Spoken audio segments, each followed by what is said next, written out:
परमपिता परमात्माનું નિજ નામ ओमकार ध्वनि करशुं। ओ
विश्वानि देव सवितर्दुरितानि पराशुव यत भद्रम तन्न आसुव।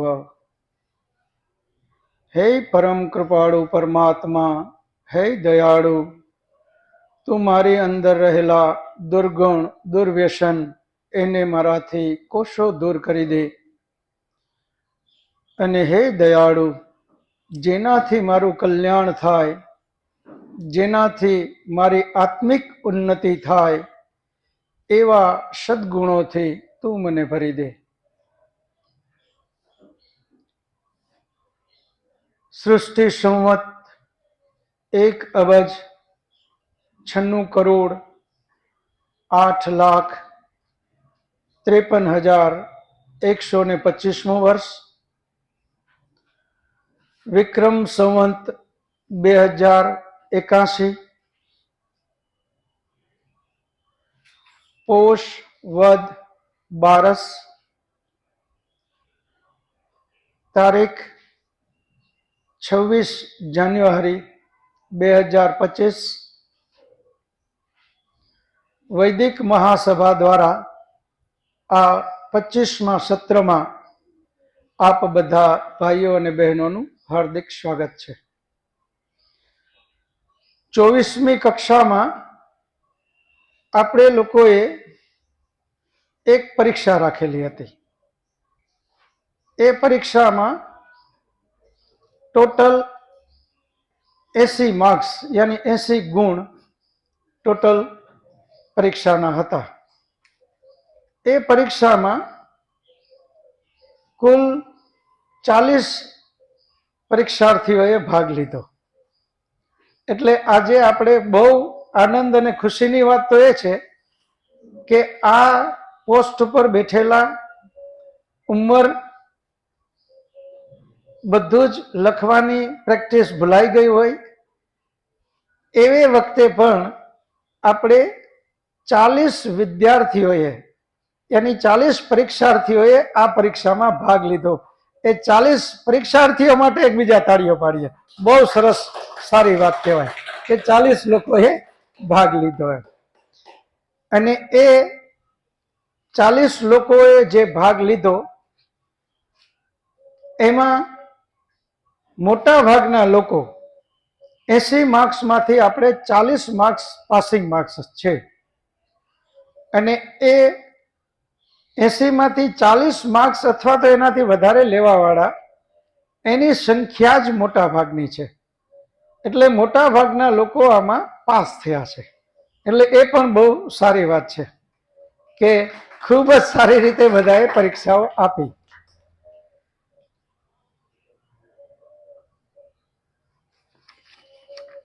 આપણે આજે એ પેપરનું રિવિઝન કરવાના છીએ, કારણ કે કોઈ ખોટા જવાબ હોય તો આપણને ખ્યાલ આવે। એટલા માટે આજે આપણે પહેલેથી જ લઈએ। હેડિંગ ઓમથી આપણે શરૂ કર્યું। બીજું નામ જે આપણી સંસ્થાનું નામ છે વૈદિક મહાસભા રાજકોટ। સૃષ્ટિ સંવત 1 અબજ 96,08,53,125 વિક્રમ સંવંત 2081 પોષ વદ પાંચમ તારીખ 19/1/2025 રવિવાર 6 માસિક પરીક્ષા. કારણ કે આપણે 6 મહિના પૂરા થયા એટલે આપણે 6 માસિક પરીક્ષા લીધી. હા, એક સેમિસ્ટરની એક પરીક્ષા પહેલી. એની અંદરમાં પેલા જે જોડકા આપણે પૂછ્યા છે એ જોડકા જે પૂછ્યા એના 5 ગ્રુપ કર્યા આપણે. એમાં પેલું જે જોડકાનું ગ્રુપ છે એમાં 4 પ્રશ્ન, એમ 5 ગ્રુપમાં 4 જોડકા કરવાના હતા અને એ બધા જ 4 માર્ક્સના, એટલે ટોટલ 5 ગ્રુપના ટોટલ 20 માર્ક્સ. એમાં આપણે પેલું છે નિમ્નલિખિત વેદની સામે તેના ઋષિમુનિનું નામ જોડો. હું વેદનું નામ બોલીશ, તમારે ઋષિમુનિનું નામ બોલી દેવાનું છે. ઋગ્વેદ અગ્નિ ઋષિ. અગર કોઈએ ભૂલ કરી હોય તો એ નોટ કરી લે અને સુધારી લે. ઋગ્વેદ અગ્નિ ઋષિ, યજુર્વેદ વાયુ ઋષિ, સામવેદ આદિત્ય ઋષિ અને અથર્વવેદ અંગિરા ઋષિ. તો ક્રમમાં લખવું હોય તો અગ્નિ ઋષિ, વાયુ ઋષિ, આદિત્ય ઋષિ, અંગિરા ઋષિ. ઋગ્વેદ, યજુર્વેદ, સામવેદ, અથર્વવેદ. આમ તો આપણે આડાવડા બોલીએ તો પણ ચાલે વેદના નામ, પરંતુ આપણે જ્યારે આ વેદના નામ, પછી ઋષિમુનિના નામ, પછી વિષય, ઉપવેદ, બ્રાહ્મણ ગ્રંથો, આ બધું જો કોઠો બનાવવો હોય તો ક્રમમાં જ યાદ રાખવા પડશે. અને એટલે આપણે ક્રમમાં જ લખશું અને ક્રમમાં જ યાદ કરશું. ઋગ્વેદ, યજુર્વેદ, સામવેદ, અથર્વવેદ. એના પછીના જોડકા છે એનો વિષય, કયા વેદનો કયો વિષય છે, કયો સબ્જેક્ટ.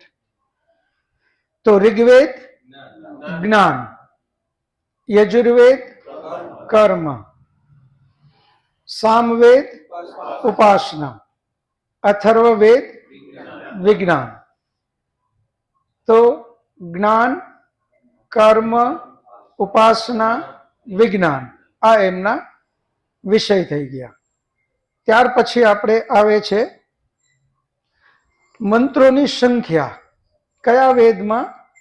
આમાં પ્રશ્ન એ રીતે લખો, નિમ્નલિખિત વેદની સામે તેના મંત્રોની સંખ્યા જોડો.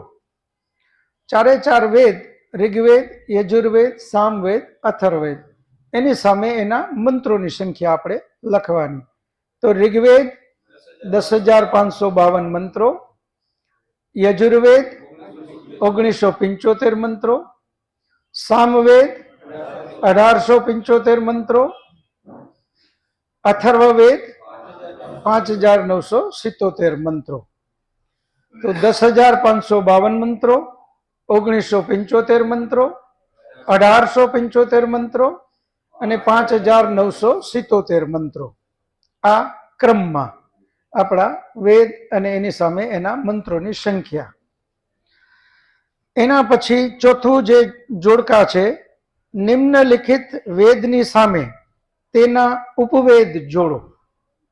વેદ અને એની સામે એના ઉપવેદ લખવાના છે. તો ઋગ્વેદ, યજુર્વેદ, સામવેદ, અથર્વવેદ, એની સામે ઋગ્વેદ આયુર્વેદ, યજુર્વેદ ધનુર્વેદ, સામવેદ ગંધર્વવેદ અને અર્થવેદ અર્થવેદ, અથર્વવેદ અર્થવેદ. એ બહુ સહેલું છે, નામ યાદ રાખવું પણ સહેલું છે. તો ઉપવેદ આ રીતે આપણે લખ્યા: આયુર્વેદ, ધનુર્વેદ, ગંધર્વવેદ, અર્થવેદ. ऋग्वेद, आयुर्वेद, यजुर्वेद, धनुर्वेद, सामवेद, गंधर्ववेद, અથર્વવેદ, અર્થવેદ. આ એના ઉપવેદ થયા. એ ઉપવેદ પછી ચારે ચાર વેદના 4 બ્રાહ્મણ ગ્રંથો.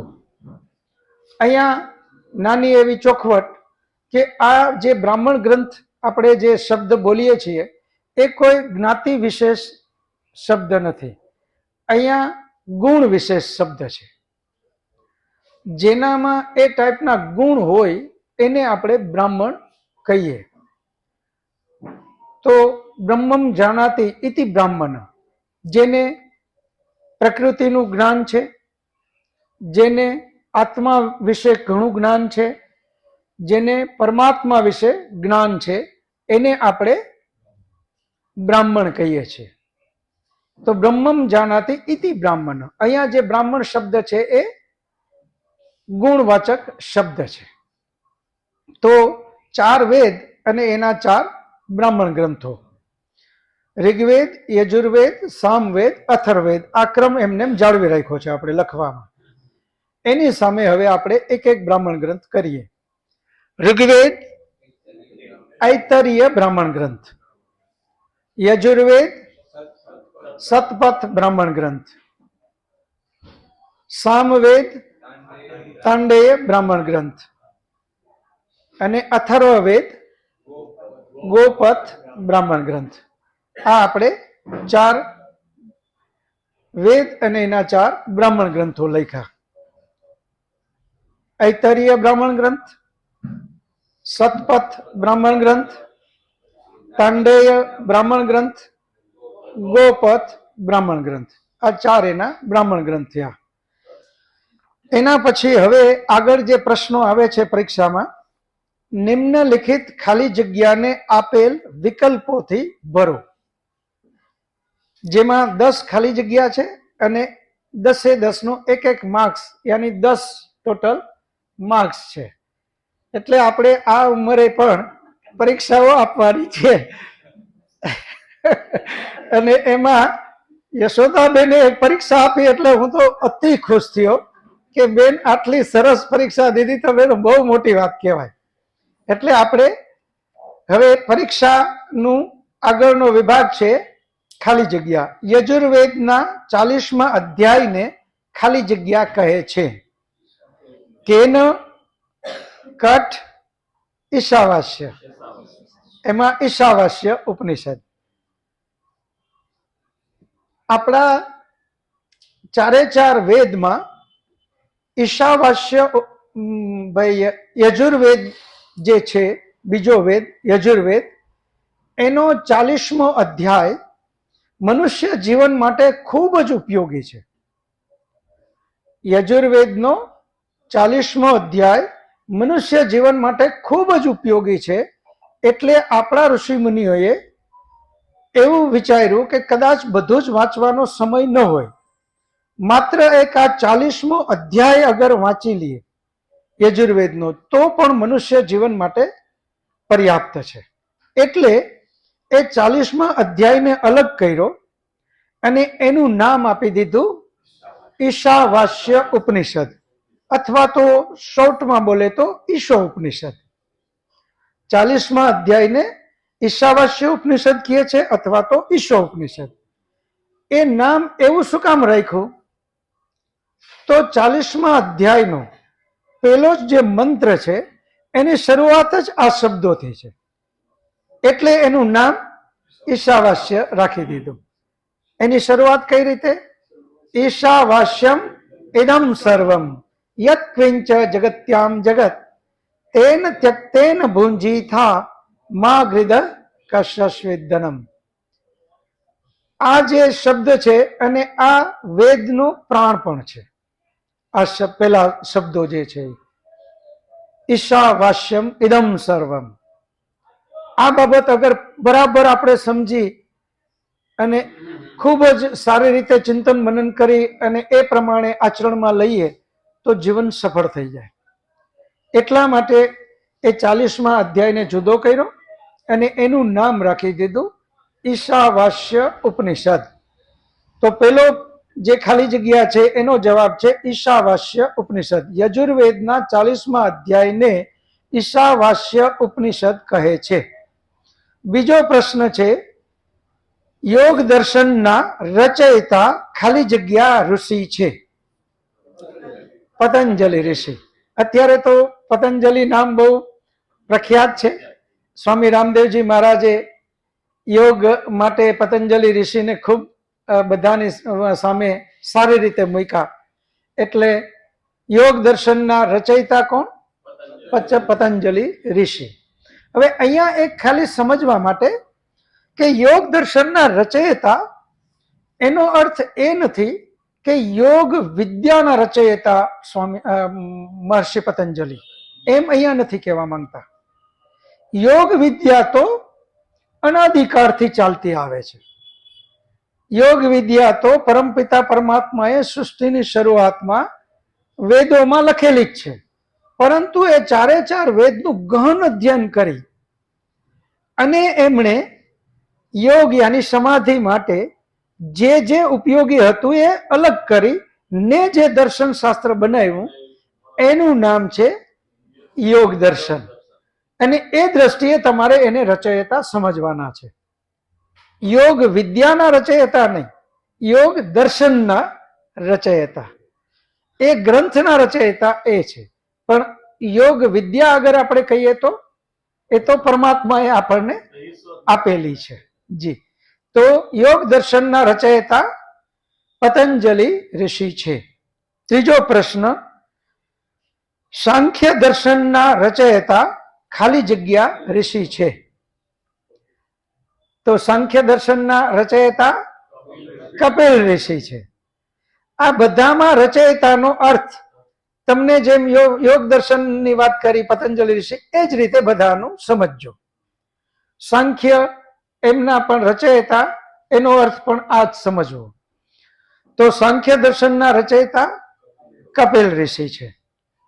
ત્રીજું, ન્યાય દર્શનના રચયિતા ગૌતમ ઋષિ છે. ન્યાય દર્શનના રચયિતા ગૌતમ ઋષિ છે.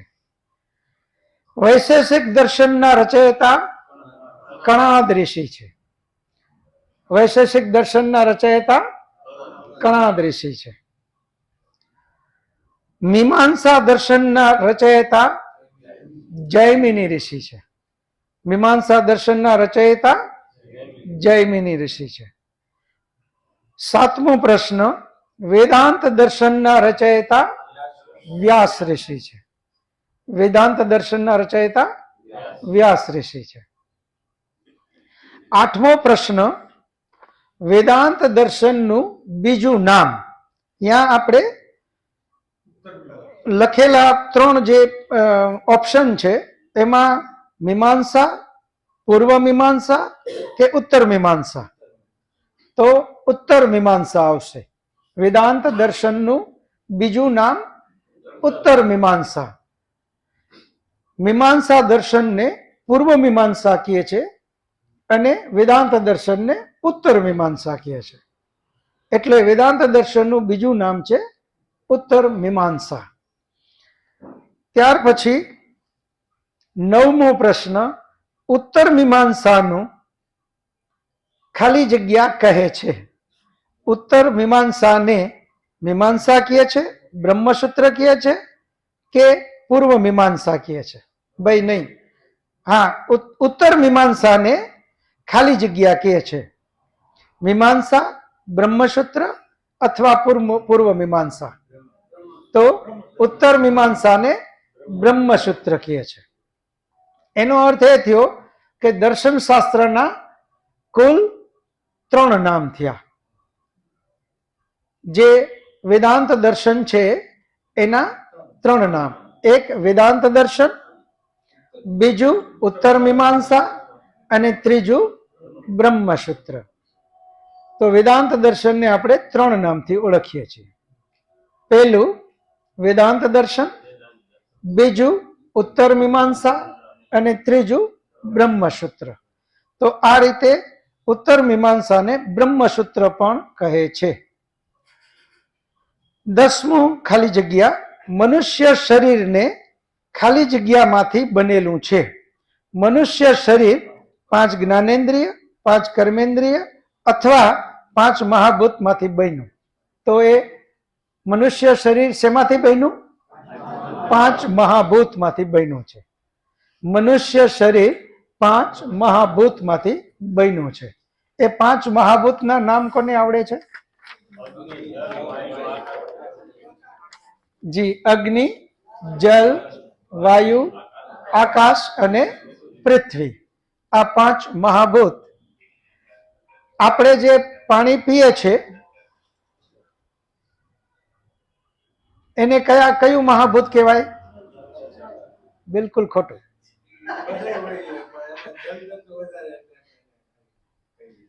પાણી જે છે એ 5 મહાભૂતમાંથી બન્યું છે. જલ મહાભૂતમાંથી નહીં, 5 મહાભૂતમાંથી. હાજી, 5 મહાભૂતમાંથી જલ બન્યું, 5 મહાભૂતમાંથી પૃથ્વી બની, 5 મહાભૂતમાંથી વાયુ બન્યો, 5 મહાભૂતમાંથી અગ્નિ બની. તો ઉભા થઈને પૂછો તો બધાને જાણ વધારે રહેશે, એ વધારે સારું રહેશે. એટલે એ રીતે આપણે જલ પણ 5 મહાભૂતનું બનેલું છે, વાયુ પણ 5 મહાભૂતનો બનેલો છે, અગ્નિ પણ 5 મહાભૂતની બનેલી છે, આકાશ પણ 5 મહાભૂતનું બનેલું છે, અને પૃથ્વી પણ 5 મહાભૂતની બનેલી છે. આ પ્રશ્નનું એક નિરાકરણ માટે જેમ હમણાં તમે કીધું એમ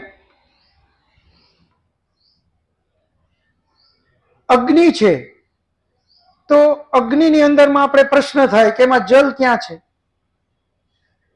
અગ્નિ તો અગ્નિ જ છે, એમાં જલ ન હોય, આવું આપણે પ્રશ્ન થાય ને. જેમ હમણાં વાત થઈ કે પૃથ્વી, તો એમાં જલ અથવા તો કંઈક પ્રવીણભાઈ શબ્દ બોલ્યા કે એમાં જલ ન હોય, અથવા તો જલની અંદરમાં પૃથ્વી ન હોય, એવો શબ્દ જે આવ્યો. તો આપણે લોકો એની અંદરમાં એ રીતે વિચારજો કે આ બધામાં 5 કઈ રીતે હોઈ શકે? તો એનું મોટામાં મોટું ઉદાહરણ આ પૃથ્વી છે આપણી.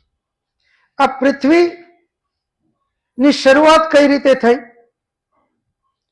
તો એ ધગધગતો ગોળો યાની અગ્નિ જ હતી. સૂર્ય એ અગ્નિ જ હતી. સૂર્યની અંદરમાં એક બ્લાસ્ટ થયો, યાની એક મોટો ધડાકો થયો, એમાંથી એક ટુકડો જુદો પડ્યો, એ છે આપણી પૃથ્વી. શરૂઆતની અંદરમાં આ પણ એક એમાંથી છૂટો પડ્યો ત્યારે ધગધગતો ગોળો જ હતો. પરંતુ આ ધગધગતો ગોળો એની અંદરમાં બધા જ તત્વ પૃથ્વી, જલ, વાયુ, આકાશ અને અગ્નિ હતા. એનું મોટામાં મોટું પ્રમાણ શું? તો જેવી આ પૃથ્વી ઠંડી થઈ, તો આપણે બધા જાણીએ છીએ કે જેવું કંઈ ગરમ વસ્તુ ઠંડી થાય એટલે એમાંથી શું નીકળશે? વરાળ. એ વરાળ શું છે? વાયુ. વાયુ. હવે એ જ વાયુ ઉપર જાય એટલે શું થશે? જલ. એ જ જલ ફરી પાછું આ પૃથ્વી પર પડશે. આમ કરતા કરતા કરતા કરતા આ પૃથ્વી ઠંડી થઈ અને આજે આપણે એના ઉપર વસીએ છીએ.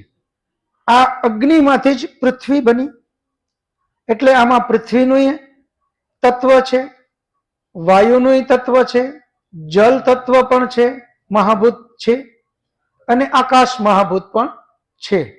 એ જ રીતે તમે બધામાં સમજજો. જલમાં પણ આ જ રીતે, અગ્નિમાં પણ આ જ રીતે, વાયુમાં પણ આ જ રીતે, આકાશમાં પણ આ જ રીતે, અને પૃથ્વીમાં પણ આ જ રીતે સમજવું. એના પછી આગળનો જે પ્રશ્ન છે,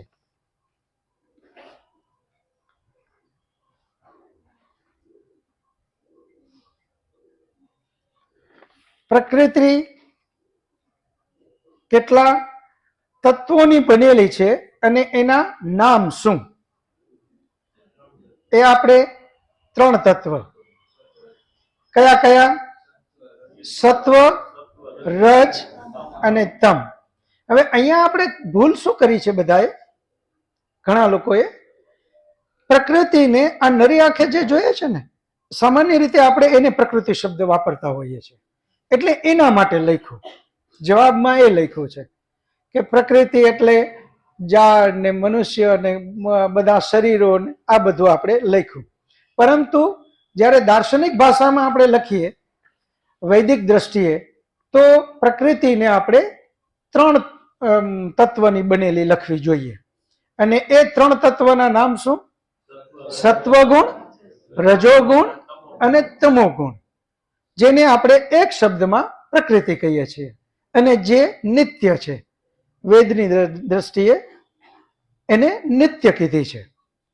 તો પ્રકૃતિ એ 3 તત્વની બનેલી છે: સત્વગુણ, રજોગુણ, તમોગુણ. વેદમાં કેટલા તત્વોને નિત્ય કીધા છે તેના નામ શું? વેદમાં કેટલા તત્વોને? 3 તત્વોને નિત્ય કીધા. નામ શું? બસ, જીવ, પ્રકૃતિ, યાની જેને આપણે આ શબ્દ વાપરીએ છીએ એ પ્રકૃતિ. આ નહીં, જે નરી આંખે દેખાય જગત એ નહીં, પણ પ્રકૃતિ મૂળ. તો જીવાત્મા, પરમાત્મા, પ્રકૃતિ, આ 3 તત્વને નિત્ય કીધા, જે કોઈ દિવસ જન્મ લેતા નથી, પહેલી વાર બનતા નથી, અને કોઈ દિવસ એનો નાશ થવાનો નથી. તો પ્રકૃતિ, જીવાત્મા અને પરમાત્મા, આ 3 તત્વ નિત્ય છે. એના પછી આત્માના 6 ગુણ લખો. તો આત્માના ગુણ 6 માં એક એક બોલો. એકદેશી, અલ્પજ્ય, નિરાકાર, રાગ દેશ સહિત, સુખ દુઃખ નો ભોગતા. આ 5 એના ગુણ. હજી કંઈક બોલો જોઈએ. ચેતન, અલ્પ શક્તિ, અલ્પજ્ય, અલ્પ જ્ઞાન, અણુ પરિમાણ, રૂપ નહીં, અણુ પરિમાણ, નિરાકાર, પછી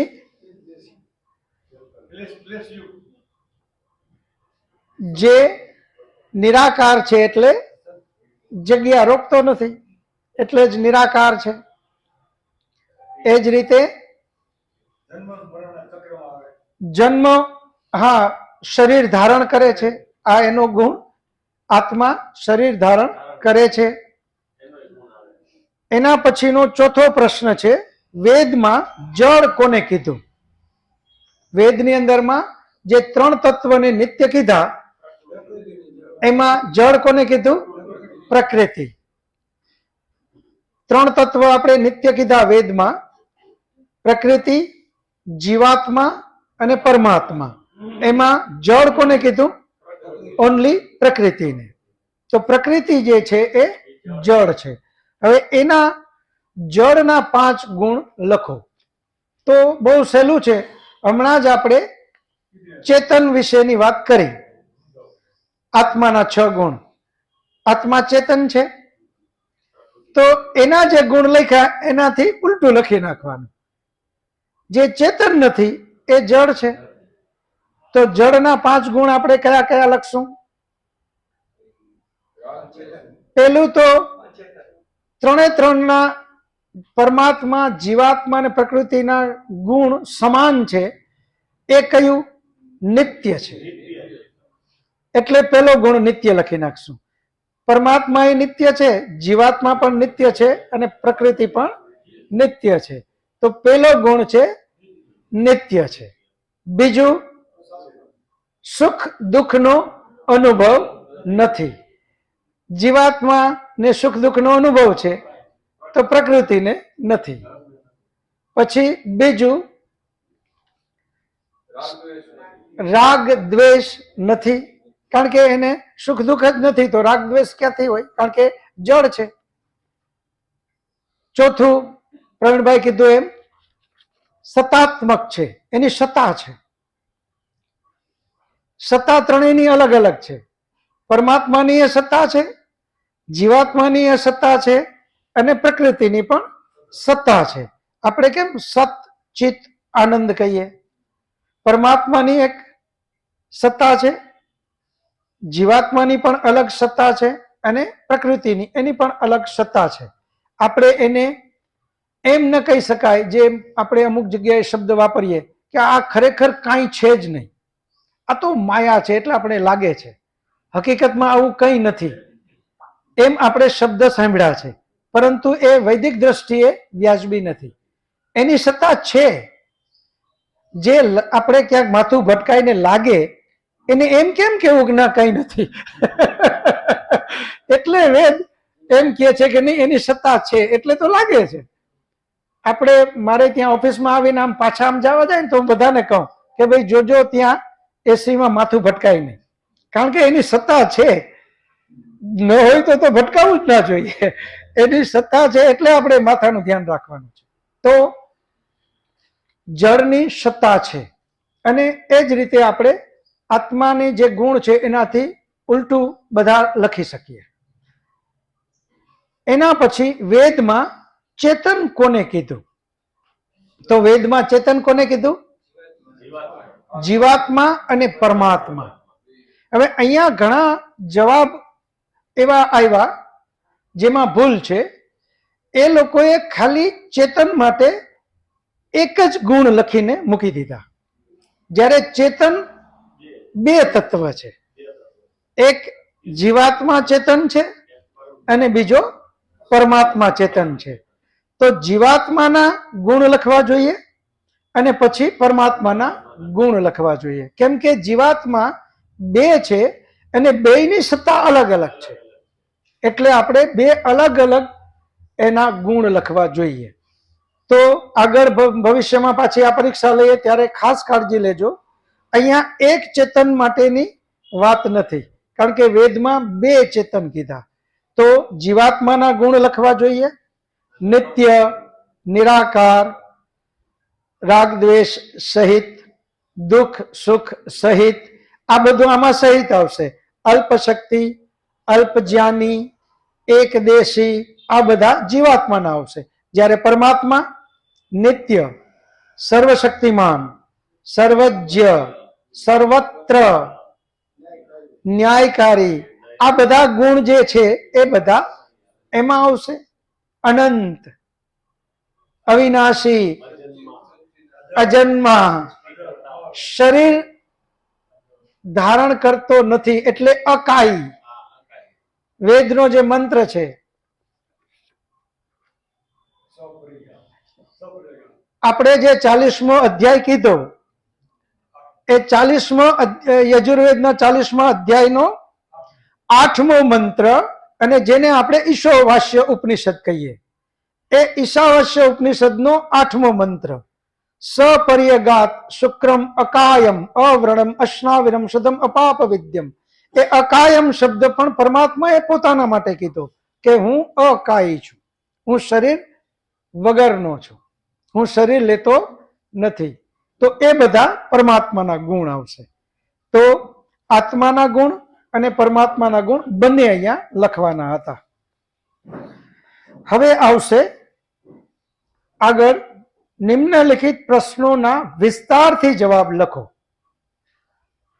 હવે એક એક પ્રશ્નનો જવાબના 6 અંક આપેલા છે, 6 ગુણ યાની માર્ક્સ આપ્યા છે, એટલે એ પ્રમાણે તમારે વિસ્તાર કરવો પડે ને. એમાં તમે 5 લીટીઓ લખી દો તો એવો લોભ ચાલે નહીં, તો માર્ક્સ કપાય. એટલે આપણે અહીંયા વિસ્તારથી વેદ પ્રમાણે ઉપવાસ એટલે શું, તો બધાએ બહુ સરસ જવાબ લખ્યો છે. અમુકને બાદ કરતા મોટા ભાગનાઓએ સાચો જવાબ લખ્યો કે વેદમાં ઉપવાસ એ સંસ્કૃત શબ્દ છે. ઉપ એટલે નજીક અને વાસ એટલે રહેવું. હવે ઉપવાસમાં પરમાત્માની નજીક જઈને રહેવાની વાત કરી, તો હવે ત્યાં આપણે એક વાત પ્રશ્ન થાય કે જો એક બાજુ મંત્ર એમ કહે છે તત જતી તત ન જતી, તત દૂરે તત અંતિકે. પરમાત્મા જે છે એ આપણાથી દૂરે છે, બાજુમાં છે અને આપણી અંદર છે. હવે જે આપણી અંદર હોય એનાથી નજીક વધારે કેમ જવું? જે આપણી ઓલરેડી અંદર જ બેઠેલો છે. આપણે બધા કહીએ છીએ ને કે પરમાત્મા અણુ અણુમાં વસેલો છે, આમ આપણે બોલીએ છીએ, તો એ આપણી અંદર છે. તો ઋષિ મુનિ એમ કેમ કે પરમાત્માની નજીક જઈને વસો? ભાઈ બધાને નમ્ર વિનંતી કે મોબાઈલને સાયલેન્ટ કરી નાખજો. કોઈ આટલો નજીક જે અંદર હોય તો એનાથી વધારે નજીક તો આપણે રહી ન શકીએ. છતાં એક શબ્દ વાપર્યો ઋષિ મુનિએ કે તમારે એની નજીક જઈને વસવાનું છે. તો એ નજીક જઈને વસવાનો અર્થ એ છે કે પરમપિતા પરમાત્મા તો સર્વત્ર છે, અણુ અણુમાં છે, એ આપણી બારે ને અંદર પણ છે.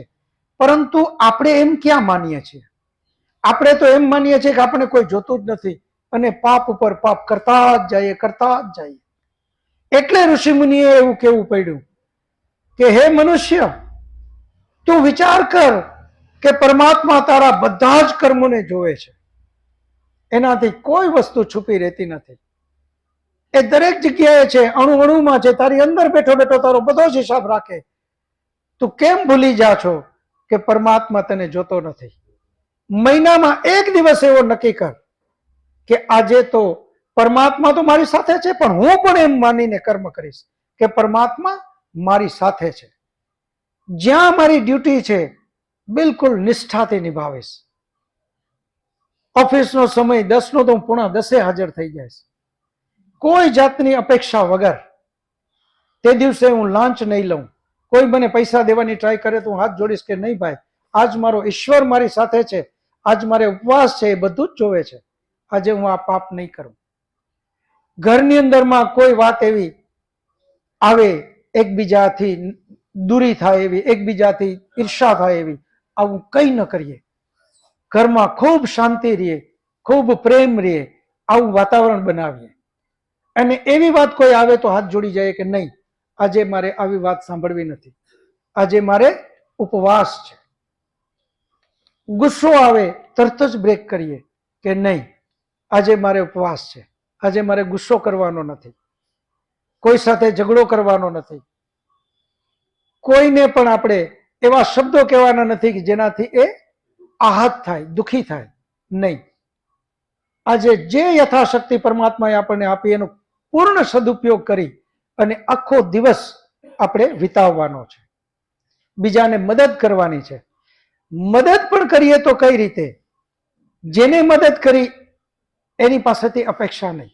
આજે પરમપિતા પરમાત્મા મારી સાથે છે, ઈશ્વરને મારે બતાવવું છે અને બદલો પણ ઈશ્વર પાસેથી જોઈએ છે. એ વ્યક્તિ મને ધન્યવાદ કરે એ મારે જોતું પણ નથી.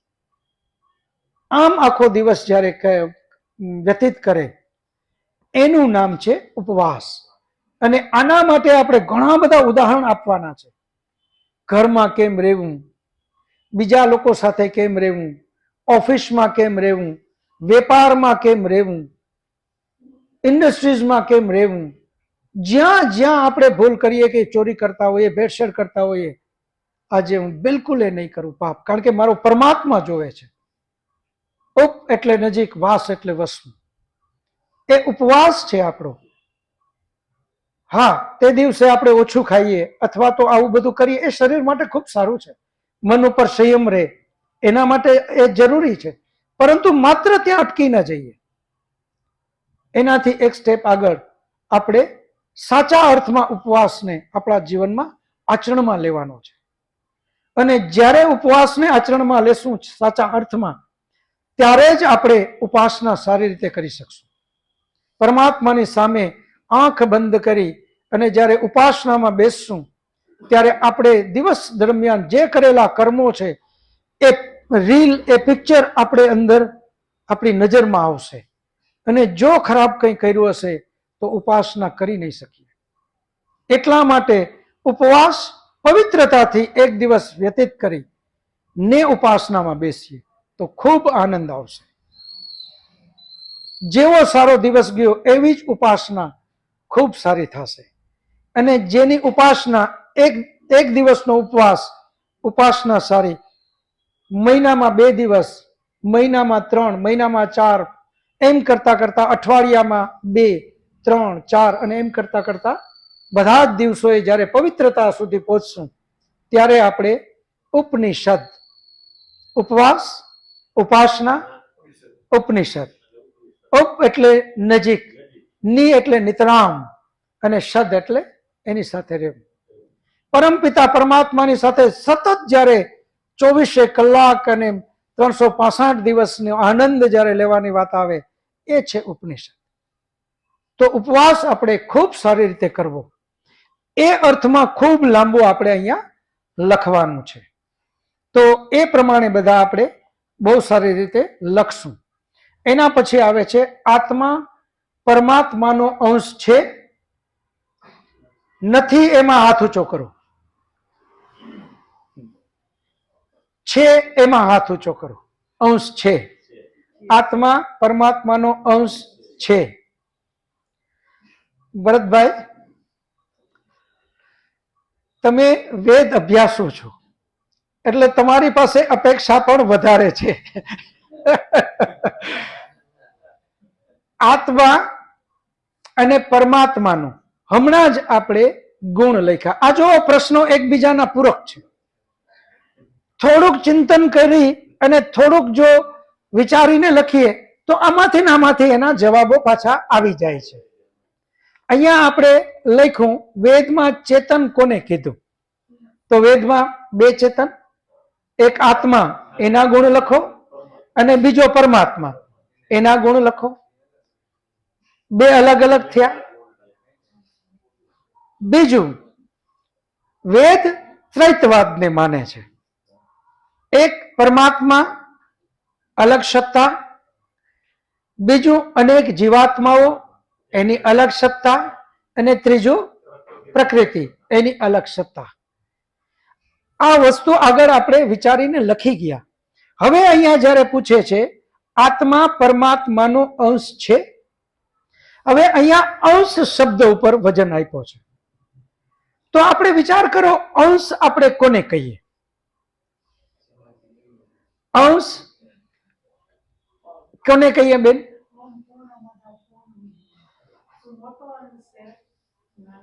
નહીં બેન, અંશ કોઈ દિવસ, હું અહીંયા એ પૂછવા માંગુ છું દેશી ભાષામાં, કોઈ મંત્ર નહીં, કોઈ મોટી વાત નહીં. હા બસ, ટુકડો છૂટો પડ્યો. એક કોઈ વસ્તુ જે છે એમાંથી એનું એક ભાગ એને આપણે અંશ કહીએ, અને મોટું હોય એને અંશી કહીએ. જેમ કે દરિયો, દરિયો અંશી છે.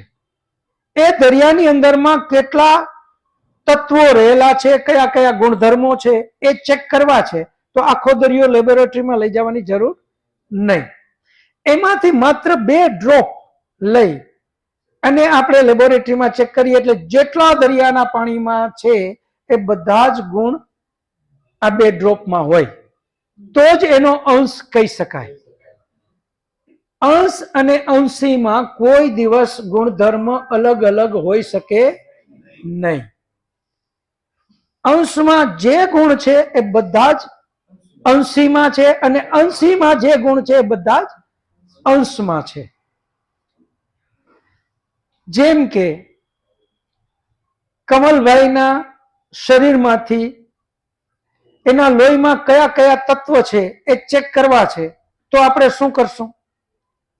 2 ડ્રોપ લીધા, એમાં જેટલા જેટલા તત્વો છે એ બધા આખા શરીરમાં જેટલું પાણી ભાઈ લોહી ફરે છે એમાં એ છે.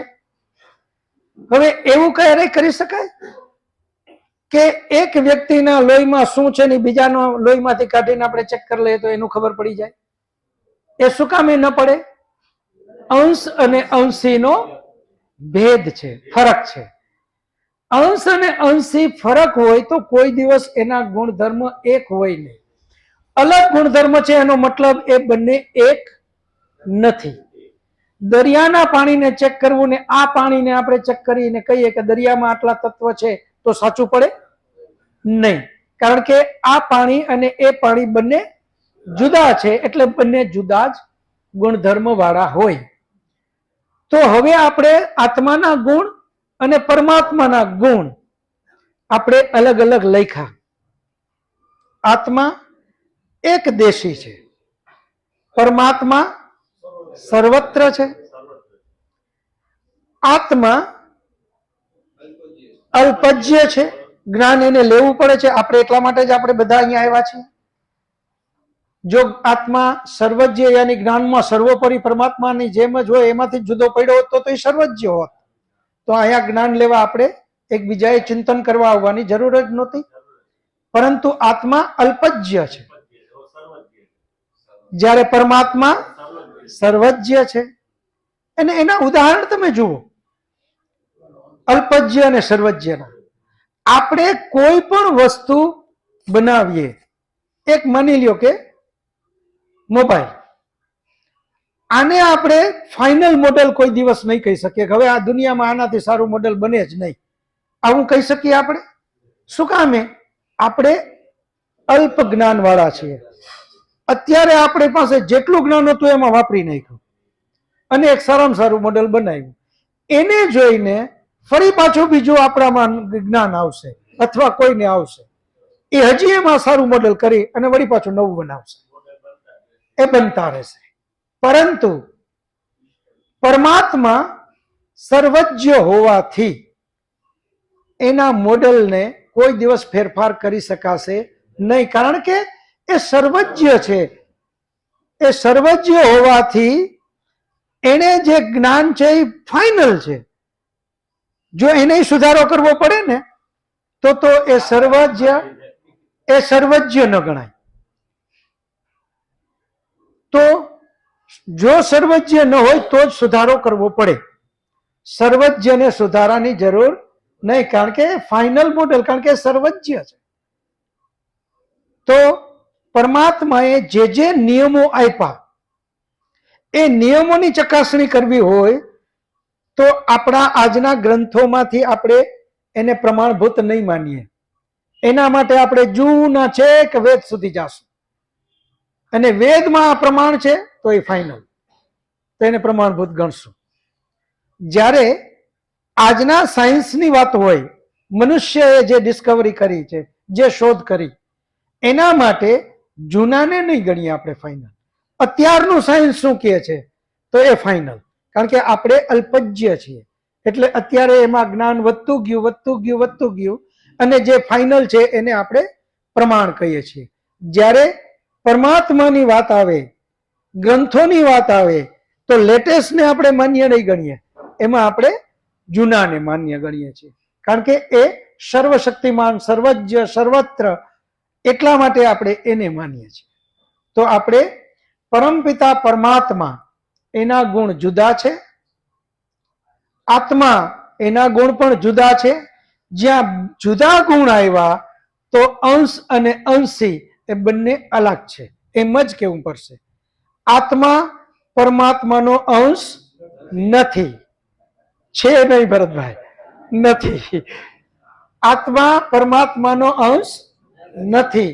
હવે નથી એટલા માટે એના પછી આપણે ઉદાહરણ આમાં વિસ્તાર ખૂબ કરવાનો છે, કારણ કે આમાં બધા આપણે જે જવાબ લખવાના છે વિસ્તારથી, કે નથી તો માત્ર નથી કહેવાથી નહીં, એનો વિસ્તાર કરવાનો છે.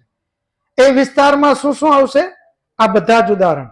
કારણ કે આત્માના ગુણ આ છે, જ્યારે પરમાત્માનો આ ગુણ છે, એટલા માટે આ એવા અનેક ઉદાહરણ આપો અને એને આપણે કહીએ કે ભાઈ હા, એટલા માટે આત્મા એ પરમાત્માનો અંશ નથી. આમ આપણે આનો જવાબ લખવાનો છે. ત્યાર પછી સત્વ ગુણ, રજોગુણ અને તમો ગુણથી શરૂ થઈ 5 મહાભૂત સુધી બધા તત્વોને ક્રમમાં લખો અને તેની ઉત્પત્તિનું વિસ્તારથી વર્ણન કરો. આ એવું. તો આપણે સત્વગુણ, રજોગુણ, તમોગુણ, એમાંથી પેલું શું બન્યું? પ્રકૃતિ. પ્રકૃતિમાંથી મહતત્વ, મહતત્વમાંથી અહંકાર, અહંકારમાંથી 5 તન્માત્રા, 5 જ્ઞાનેન્દ્રિય, 5 કર્મેન્દ્રિય, મન. આ બધું જ અહંકારિક છે, અહંકારમાંથી બનેલું છે. અહીંયા આપણે 5 જ્ઞાનેન્દ્રિય, કર્મેન્દ્રિય અને મન બોલીએ એ આ શરીરમાં જે છે એના માટેની વાત નથી. અહીંયા આપણે જ્ઞાનેન્દ્રિય, કર્મેન્દ્રિય જે અલગ અલગ કહીએ, હાથ એને કર્મેન્દ્રિયમાં લઈએ છીએ, જ્યારે નાક આ બધા જ્ઞાનેન્દ્રિયમાં લઈએ છીએ, ત્વચા, પણ એ અહીંયા આ વાત નથી. અહીંયા 5 જ્ઞાનેન્દ્રિય અને 5 કર્મેન્દ્રિય એ સૂક્ષ્મ શરીર માટેની વાત છે. મન એ પણ અહીંયા જે આપણે વિચારીએ છીએ આ સ્થૂળ શરીરનું મન એ નહીં, પણ સૂક્ષ્મ શરીરનું મન જે જન્મો જન્માંતર સુધી આત્માની સાથે રહે છે. તો આપણે સત્વગુણ, રજોગુણ, તમોગુણ, એમાંથી પ્રકૃતિ, પ્રકૃતિમાંથી મહતત્વ, મહતત્વમાંથી અહંકાર અને અહંકારમાંથી આપણે આ 16 તત્વ, 5 જ્ઞાનેન્દ્રિય, 5 કર્મેન્દ્રિય, 5 સૂક્ષ્મભૂત અને મન, આ 16 તત્વ અહંકારિક કહેવાય છે, અહંકારમાંથી બનેલા. અને અહીંયા હવે તન્માત્રા યાની સૂક્ષ્મભૂત 5 જે કીધા એમાંથી જે બને એને 5 મહાભૂત કીધા. અને એ મહાભૂત કયા કયા? તો જે આપણે અત્યારે બોલીએ છીએ, અગ્નિ, વાયુ, જલ, આકાશ અને પૃથ્વી. પણ જે આપણે જોઈએ છે એ 5 મહાભૂતની વાત નથી, એ પણ સૂક્ષ્મ છે. અહીંયા 5 મહાભૂત જેના માટે આપણે શબ્દ વાપરીએ છીએ એ નરી આંખે જે જોઈએ જલ, એના માટે આ જલ નહીં, એવું નથી. એ 5 મહાભૂત માંથી આ બધું બન્યું, જેમાં જલની અંદરમાં જલની માત્રા વધારે એટલે આપણે એને જલ કહીએ છીએ. પૃથ્વીમાં પૃથ્વીની માત્રા વધારે એટલે પૃથ્વી, અગ્નિમાં અગ્નિની માત્રા વધારે એટલે અગ્નિ, વાયુમાં વાયુની માત્રા વધારે એટલે વાયુ. પરંતુ એ બધા જ 5 મહાભૂતમાંથી બનેલા છે. અને એ 5 મહાભૂતમાંથી જે બને છે એ આપણે નરી આંખે બધું જોઈએ છે. એ 5 મહાભૂતમાંથી જે કાંઈ બન્યું એમાંથી જે વસ્તુ બની, પૃથ્વી, જલ, નરી આંખે જે દેખાય છે, વાયુ, આકાશ, અગ્નિ, એમાંથી આપણા શરીર કયો કે આ કયો કે જે કાંઈ છે એ બધું જ એમાંથી બનેલું છે. એમ આપણે વિસ્તારથી લખવાનો છે. અને પછી એનો વિસ્તાર એ કરવાનો છે કે એ કઈ રીતે બન્યા.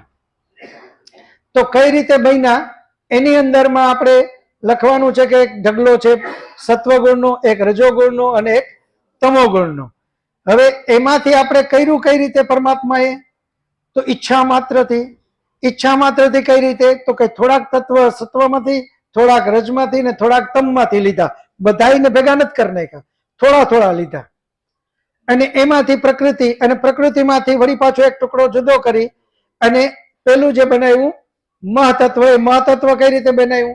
તો કે એક ટુકડો એમાંથી લીધો અને બાકી પાછા એની પાસે સત્વ, રજ અને તમ હજી પડ્યા છે, એમાંથી થોડા થોડા લઈ અને એમાં નાખ્યા અને એક બનાવ્યું મહતત્વ.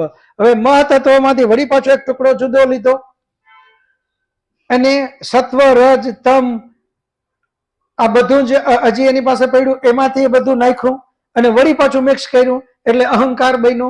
આમ આપણે અલગ અલગ કહેવાનું છે.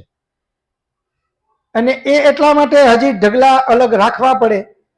તમે બધા જાણો છો ને બહેનો વધારે જાણે, ઘરની અંદરમાં તમે રસોઈ કરો તો તમારી પાસે મટીરિયલ છે બધું જ વાપરી નાખ્યું. હવે કોઈ એમ કે આમાં ફેરફાર કરો તો ફેરફાર કરશો કઈ રીતે? હવે કઈ છે જ નહીં, બધું જ વપરાઈ ગયું, તો હવે ફેરફાર નહીં થાય. એક ચા બનાવી અને બીજો કે મને તો મીઠી ચા જોઈએ છે, હવે ખાંડ જ નથી તો મીઠી બનાવશો કઈ રીતે? એટલે થોડુંક રાખવું પડશે એક્સ્ટ્રા આપણી પાસે. એમ પરમાત્માએ પણ પેલા બધું જ વાપરી નથી નાખ્યું, એ રાખ્યું. એટલે આપણે મહતત્વમાં સત્વ ગુણ વધારે પ્રાધાન્ય છે તો એમાં સત્વ ગુણ વધારે નાખી દીધું. અહંકાર રજોગુણથી વધારે પ્રાધાન્ય તો એમાં વધારે પડતું રજોગુણ નાખ્યું. એમ કરતા કરતા કરતા જે જે તત્વોની જરૂર પડી એ એમાં મિક્સ કરતા ગયા અને આગળ આગળ બનાવતા ગયા. આજે 5 મિનિટ હું જરા વધારે તમારી અનુમતિથી લઈ લઉં એટલે આજનું પ્રશ્ન પેપર પૂર્ણ થઈ જાય, બરાબર ને? જી, તો એ રીતે આપણે એનું વર્ણન પણ કરવાનું એ રીતે હતું. પછી શરીર કેટલા, કયા કયા તત્વોના બનેલા છે, આત્માને ક્યારે મળ્યા અને આત્માને સાથે ક્યાં સુધી રહેશે, વિસ્તારથી વર્ણન કરો. તો શરીર, આની અંદરમાં પણ અમુક લોકોએ ભૂલ કરી, બાકી મોટા ભાગના એ સાચું લખ્યું છે. અમુક લોકોએ લખ્યું કે મનુષ્યનું શરીર, વાંદરાનું શરીર, કૂતરાનું શરીર, બિલાડીનું શરીર. આવા પર ઉત્તર છે તો એ સાચો જવાબ નથી, પણ મજા આવે, આનંદ આવે આ વાંચવાની. તો શરીર છે, આપણે શાસ્ત્રો ભણીએ છીએ અને આ ગહન વિષયને ભણીએ એટલે થોડીક મજાક સાથે બરાબર યાદ રહે એવું કરજો. શરીર આપણા કેટલા કીધા? 3 કીધા. 3 શરીરને કીધા. એક સ્થૂળ શરીર, બીજું સૂક્ષ્મ શરીર અને ત્રીજું કારણ શરીર. સ્થૂળ શરીર એટલે આ નરી આંખે જે જોઈએ છે એ. સૂક્ષ્મ શરીર જે હમણાં મેં વાત કરી એ જન્મ જન્માંતર સાથે રહીએ. પેલા સ્થૂળ શરીર માટેની વાત કરી નાખીએ. આ સ્થૂળ એટલે નરી આંખે દેખાય, એ માના પેટેથી જન્મ ગર્ભાધારણથી લઈ અને મૃત્યુ પર્યંત આ શરીર રહેશે. એ દરેક જન્મમાં અલગ અલગ મળે. સ્થૂળ શરીર એકનું એક ક્યારેય રહેતું નથી. પછી કોઈ પણ અવતાર છે, કીટ, પતંગ, મનુષ્ય, જળચર, થડચર, કોઈ પણ, એ બધાને જ્યારથી એના શરીરની રચના થાય શરૂ, ત્યારથી એ શરીર એને મળી જાય તો છેક મૃત્યુ પર્યંત, મૃત્યુ એટલે આત્મા છૂટો પડે ત્યાં સુધી, તો આત્માને એ શરીર એક જન્મ પૂરતું જ મળે, જેને આપણે સ્થૂળ શરીર કહીએ, જે 5 તત્વમાંથી બન્યા. હવે અહીંયા 5 મહાભૂત શબ્દ વાપરવાનો છે. પૃથ્વી, જલ, વાયુ, આકાશ અને અગ્નિ, આ 5 તત્વમાંથી આ શરીર બન્યું. એના પછી આવશે સૂક્ષ્મ શરીર. તો સૂક્ષ્મ શરીર છે એ 18 તત્વમાંથી બનેલું છે. કેટલા તત્વોમાંથી? 18 તત્વ. યાદ રાખવા માટે બહુ સહેલું, 5 5 5 એ 3 તો 15 થઈ ગયા. 5 તન્માત્રા યાની સૂક્ષ્મભૂત, 5 જ્ઞાનેન્દ્રિય, 5 કર્મેન્દ્રિય, 11મું મન, 16મું મન. પછી એની આગળ કોણ? અહંકાર. અને એની આગળ મહતત્વ. આ ટોટલ 18 તત્વોનું બનેલું સૂક્ષ્મ શરીર છે. એ પરમાત્મા ક્યારે આપે છે આત્માને? તો જ્યારે આ સૃષ્ટિની શરૂઆત થાય, એ સૃષ્ટિની શરૂઆતમાં એને આ સૂક્ષ્મ શરીર આપવામાં આવે અને એ સૂક્ષ્મ શરીરની અંદરમાં એ આત્માએ પૂર્વે કરેલા જેટલા કર્મો છે એનો ડેટા એમાં ફિટ કરી દેવાનો. અને એટલે જ આપણું કોઈ દિવસ કરેલું કર્મ ફેલ જતું નથી, એનો ન્યાય અટલ છે. એટલા માટે એ સૃષ્ટિની શરૂઆતમાં જ્યારે કૂતરો બનાવ્યો એક આત્માને, તો એ જ વખતે એને સૂક્ષ્મ શરીર અપાઈ ગયું. સ્થૂળ તો કૂતરાનું મળ્યું, એ એક જન્મ પૂરતું, પણ આગલા જન્મોના બધા જ સંસ્કારો એની સાથે એને અપાઈ ગયા અને એ છે સૂક્ષ્મ શરીર, જે એને જન્મ જન્માંતર સુધી સાથે ને સાથે રહેશે. એક બહુ વિદ્વાન, આપણે બધા અત્યારે વેદનું અહીંયા અધ્યયન કરવા બેઠા છીએ. હવે અત્યારે ને અત્યારે માની લ્યો કે પ્રલય આવ્યો, તો આપણી જે મહેનત કરી છે એ મહેનત પરમાત્મા ફેલ જવા દેતો નથી. એ જ્યારે સૃષ્ટિ બનશે, આપણને જ્યારે મનુષ્ય બનાવશે, આપણે અત્યારે જેટલું અધ્યયન કર્યું છે એ બધા જ સંસ્કારના રૂપે એ સૂક્ષ્મ શરીરમાં એ ડેટા ફિટ કરી દેશે. અને એટલે આપણને એ ન્યાયકારી કહીએ. એ કોઈ દિવસ આપણું કોઈ કર્મ ફેલ જવા દેતો નથી. સારા ખરાબ બધા જ કર્મો એ સૂક્ષ્મ શરીર બનાવે, એની અંદરમાં નાખીને શરૂઆતમાં આપી દે. હવે ક્યાં સુધી આત્મા સાથે રહેશે? તો ફરી પાછો પ્રલય આવે ત્યાં સુધી સૂક્ષ્મ શરીર એકનું એક જ રહેશે. એટલે એના બધા જ કર્મો ગમે એટલા જન્મો પહેલાના હોય એ એને ભોગવવા પડે ને ભોગવવા જ પડે. એમ એ સતત સાથે સાથે ચાલે. એટલે કાં તો પ્રલય પાછો આવે ત્યારે એ સૂક્ષ્મ શરીર ફરી પાછું છૂટી જાય, અથવા એ આત્મા જ્ઞાનમાં લેતા લેતા એટલી સારી ઉચ્ચકોટી પર પહોંચે કે હવે એને પરમાત્માને મોક્ષ આપવાનો સમય આવી ગયો, તો એને આ 2 શરીરથી છુટકારો થાય. સ્થૂળ શરીરથી છૂટી જાય અને સૂક્ષ્મ શરીરથી પણ છૂટી જાય. હવે એને સૂક્ષ્મ શરીરની જરૂર નહીં, કારણ કે ત્યાં પરમાત્માના સાનિધ્યમાં પરમાત્માનો આનંદ લે, એટલે ત્યાં હવે એને કોઈ આગલા કર્મોની જરૂર રહી નહીં, તો ત્યાં એ મોક્ષમાં ચાલી જાય. તો સૂક્ષ્મ શરીર 18 તત્વોનું બનેલું, સૃષ્ટિની શરૂઆતમાં ઉત્પત્તિ કરી પરમાત્માએ ત્યારે આત્માને મળે અને છેક પ્રલય સુધી અથવા મોક્ષ સુધી આ બે જ વાતમાં એ શરીર ત્યાં સુધી એની સાથે ચાલે. 18 તત્વના બન્યું, 18 નામ લખવાના અને એના પછી આ બધી વિગત લખવાની. હવે આવે ત્રીજું શરીર, કારણ શરીર. કારણ શરીર જે છે એને આપણે તમને વચ્ચે આપણે એક ક્લાસ લીધી હતી, કાર્યકારણ, કાર્યકારણ, કાર્યકારણ. કારણમાંથી જે પહેલું તત્વ બને એને કાર્ય કહેવાય અને એમાંથી એમ આગળ કારણ કાર્યનો સંબંધ આપણે વાત કરી હતી. અત્યારે શોર્ટમાં કહી દઉં, જે મૂળ તત્વમાંથી જે આ બધું બન્યું એને કારણ કહેવાય. તો જે સૂક્ષ્મ શરીર અને સ્થૂળ શરીર એ બધા જ મૂળમાં શું શેમાંથી બન્યા? સત્વ, રજ અને તમ. તો એ સત્વ, રજ અને તમ પ્રકૃતિ છે એ કારણ શરીર છે. એને માત્ર કારણ કીધું ને એ 3 તત્વનું સત્વ, રજ અને તમ, એટલે એને આપણે કારણ શરીર કહીએ છીએ. બાકી એનો રોલ બીજો કોઈ આત્મા સાથે ડાયરેક્ટ બીજો નિસ્બત નથી. હવે આગળ આવે છે ઈશ્વર કેટલા? વિસ્તારથી 6 ઉદાહરણ આપીને સમજાવો. આપણે બધા જ જાણીએ છીએ કે ઈશ્વર કેટલા? એક જ. હું આ આંગળી બે ઊંચી કરું પણ એક જ. એટલે બરાબર મગજમાં યાદ રહી જાય. ઈશ્વર કેટલા? એક જ. હવે આ વાત મારી દ્રષ્ટિએ મેં જેટલું શાસ્ત્રોનું અધ્યયન કર્યું અને જેટલું ચિંતન મનન કર્યું એ દ્રષ્ટિએ હું તમને કહું કે આ એક ઈશ્વર બરાબર જેના મગજમાં ઉતરી ગયો એણે વેદનું પાયાની બાબતો બધી જ શીખી લીધી, હું એમ કહી શકું. આ એક જ જવાબની અંદરમાં જેટલું આધ્યાત્મ છે વેદનું એ બધું જ આની અંદરમાં નિચોડ આવી જશે એક ઈશ્વરને સમજવામાં. અને આ વિષય થોડો લાંબો અને ગહન કરશું કારણ કે સમય 10 મિનિટ ઉપરાંત થઈ ગયો છે. માત્ર એક વાતમાં કહું કે ઈશ્વર એક જ એટલા માટે કે એના નિયમ બધા એક છે. તમામ પૂરા બ્રહ્માંડમાં એનો નિયમ ક્યાંય જુદો નથી. જો 2 માલિક હોત તો 2 નિયમ હોત, પરંતુ એક જ માલિક છે. એક જ પૂરા બ્રહ્માંડના તમે નિયમ જુઓ. મનુષ્ય માત્રનું લોહી લાલ. દુનિયામાં ક્યાંય કોઈ બ્લુ કલર વાળું લોહી વાળા નીકળે છે મનુષ્ય? કારણ કે એ મનુષ્યનો બનાવનારો પછી હિન્દુ હોય, મુસ્લિમ હોય, ક્રિશ્ચન હોય, પારસી હોય, યહૂદી હોય, કોઈ પણ હોય, એનો એ જ પરમાત્મા. અને આ બધા બનેલા મનુષ્ય જે છે એનું લોહીનો બનાવનારો એ પણ એ જ પરમાત્મા, એટલે એનો કલર લાલ.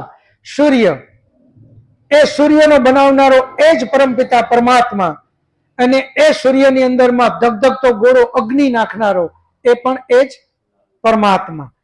46 ડિગ્રી 50 ડિગ્રી ટેમ્પરેચર હોય ને આપણે નીકળીએ, હિન્દુ, મુસ્લિમ, ક્રિશ્ચન, પારસી કોઈ પણ નીકળે, એ બધા જ ત્રાહિમામ થાય કે એટલી ગરમી લાગે. એ કોઈ દિવસ રાશિ જોઈને, એ કોઈ દિવસ એનું સંપ્રદાય જોઈને એ રીતે કોઈ દિવસ ગરમી નહીં લગાડે, કારણ કે બધાનો ઈશ્વર એક જ અને એ સૂર્યનો બનાવનારો ઈશ્વર પણ એક જ. આમ અલગ અલગ ઘણા બધા ઉદાહરણ આમાં સમજવાના, કારણ કે આ પાયાનો પ્રશ્ન છે. એકવાર આ જડીબુટ્ટી બરાબર સમજી અને ખિસ્સામાં મૂકી કે પરમપિતા પરમાત્માનો નિયમ એક જ, એટલા માટે ઈશ્વર એક. જો આ વાતને બરાબર આપણે સમજી ગયા તો ધર્મના નામે કોઈ દિવસ ક્યાંય શંકા રહેશે નહીં અને કોઈ આપણને છેતરી નહીં શકે. જ્યારે જ્યારે આધ્યાત્મની વાત આવે કે તમારે આમ કરવું જોઈએ, તરત જ ખિસ્સામાંથી આ ઘાસોટીનો પથ્થર કાઢજો અને એને ઘસજો કે આ નિયમ બધાને લાગુ પડે છે, તો આ ઈશ્વર તરફથી નિયમ છે તો કરો. આ નિયમ અમુક લોકોને લાગુ પડે તો એનો મતલબ આને ખિસ્સામાંથી કાઢેલો નિયમ છે. આ ઈશ્વરનો નિયમ નથી. ઈશ્વરનો નિયમ છે ચોરી ન કરો. દુનિયામાં કોઈ એવો મનુષ્ય નથી કે જેને આ એમ એવું કહે કે ભાઈ ચોરી કરો, કારણ કે આ ઈશ્વરનો નિયમ છે. ઈશ્વરનો નિયમ કહે છે કે બધા સાથે પ્રેમથી રહ્યો. હવે કોઈ એવો સંપ્રદાય નથી કે ક્યાંય દુનિયામાં એવો કોઈ બીજો નિયમ નથી કે કોઈ એમ કે નાના દુશ્મની કરીને રહ્યો. આવું કહેનારો કોઈ નથી, કારણ કે ઈશ્વર એક જ છે. એના નિયમ બધા માટે એક સમાન છે. પાણી પીવું તો બધાને પીવું જોઈએ, ઓક્સિજન જોઈએ તો બધાને જોઈએ. વરસાદ નીકળે, વાદળામાંથી વરસાદ પડતો હોય, એ કોઈ દિવસ રાશિ કે સંપ્રદાય જોઈને ન પડે, કારણ કે એ પરમાત્માની બનાવેલી સૃષ્ટિ છે. ઝાડવા પાસે જે જાય એ શીતળતા તમામને એક સમાન આપે. ત્યાં રાશિ સંપ્રદાય કોઈ દિવસ ભેદ નહીં, કારણ કે ઝાડનો બનાવનારો એ પરમપિતા પરમાત્મા. અગ્નિના ઢેખારાને અડો, ઋષિમુનિ અડે તોય દાજે, ચોર અડે તોય પણ દાજે, સામાન્ય માણસ અડે તોય પણ દાજે, કારણ કે એ અગ્નિનો બનાવનારો એ પરમાત્મા, ઋષિને બનાવનારો એ જ પરમાત્મા, અને સામાન્યને બનાવનારો એ જ પરમાત્મા. આ એક વાતને આપણે આગળ લેશું. હવે આપણે અહીંયા પૂર્ણ કરીએ, કારણ કે આજે માફ કરજો 10-12 મિનિટ વધારાની લઈ લીધી. હવે બધા શાંતિ પાઠ કરી, અને પછી મારે 1-2 સરસ જાહેરાતો પણ છે, એ પણ કરવાની છે. અને શાંતિ પાઠ કરી અને બધા પ્રસાદ લઈને